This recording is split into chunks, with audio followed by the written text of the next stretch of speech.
Welcome back to my channel. It's Marby Marinzuki. For today's video is diretso na yan siyang walang introduction kasi dito sa voiceover na ako nag-introduction.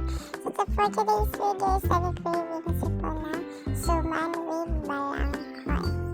So para magawa natin yan is syempre itong recipe na naman ito ang ginawa ko. Kasi nga kailangan natin matuto sa buhay kung paano magluto. Yan naman, maluluto na naman tayo ng sumang at balanghoy. So, hindi ko yan magagawa kung hindi dahil sa ate ko at saka syempre sa mother ko. So, ayan, tinuran ko kayo kung paano magbalik na itanim ang balanghoy. So, syempre, ilagay mo na yan dyan. Sapsapin mo. Tapos, dalawa. So, yung dalawa na yan. Ayan, pinakita ko sa inyo kung paano magtanim kasi bata pa lang. Ay, ngayon pa lang, bata kami. Tinuturuan na kami na kailangan pagkatapos mong kumuha ng balanghoy, magtanim ka para mayaanihin ka. Siyempre naman, kaya nga diba, magtanim ka ulit para may anihin ka na naman. Para continuing talaga na mayaanihin ka. So, ayan, tumawag sila ng si mama na balanghoy. Siya yung nag-take over dyan kasi ako yung chop-chop ng siya. Alam mo na, balanghoy. Ayan, ready na ang ating. Ayan, ipapakita ko sa inyo kung paano mag-gig-gig ng balanghoy para maging pino-pino siya. So, ayan, today's video, syempre, alam ko din yung magluto ng suman with balanghoy, kaya today para makakain ka ng cravings. Kaya cravings kung hindi ka mag-effort, hindi ka makakakain, maluluto, diba?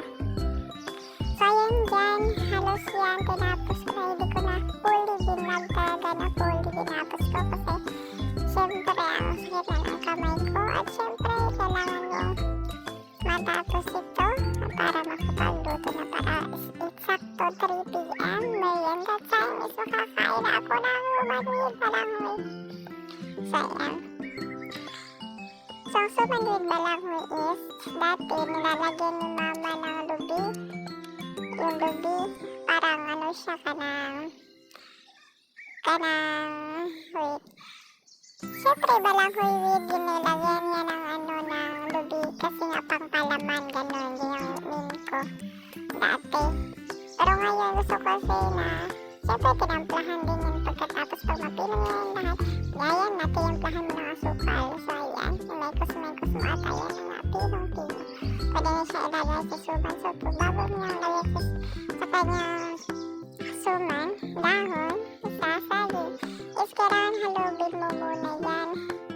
Yung basa na yan is ako nagtapos ng paghalog dyan. Hindi na ako nakapag-vlog kasi nga alam mo na. Walang magtitake na pag-vlog. So, ako lang dito. Alam mo naman ako lang ang vlogger sa amin. Kaya ako lang talaga nag-video yan. Todo effort ako kahit saan pa man. Para makapag-upload, makapag-video. Kahit ako lang mag-isa. Ako lang nag-ano ng camera, lahat. Ang todo effort kasi yan. Kasi nga vlogger, kailangan mag-effort ka. Diba? So, yan na nga. Si mama na nagputos ng dahon sa saging. Siyempre, pinigyan ng parents ko, bata pa lang kami. Kaya hanggang malaki na kami at makaipat kasi nasa syudad kami. So, sa ano talaga, sa bukid lang, malagi kami nakain kasi puti na yung balanghoy. Dito kasi is yellow. Mas masarap yung yellow kasi sa puti. Pero parang naman sila balanghoy. So, ayan. Kasi kapag nandito kasi syudad, hindi ka halos makapagluto niyan kasi wala ka na mga tanim. O sa bukid ka, lagi ka nakakain. Pero dito sa syudad, wala. Pwede mo yung mabibili pero nasa size 7 na ata yung suman ngayon kung ibibinta. Tapos sa akin kasi own meat kasi na ginawa namin dito sa bahay kaya merenda lang. Ayan, tapos na! Yay! Kainan time na, alas 3 p.m. na.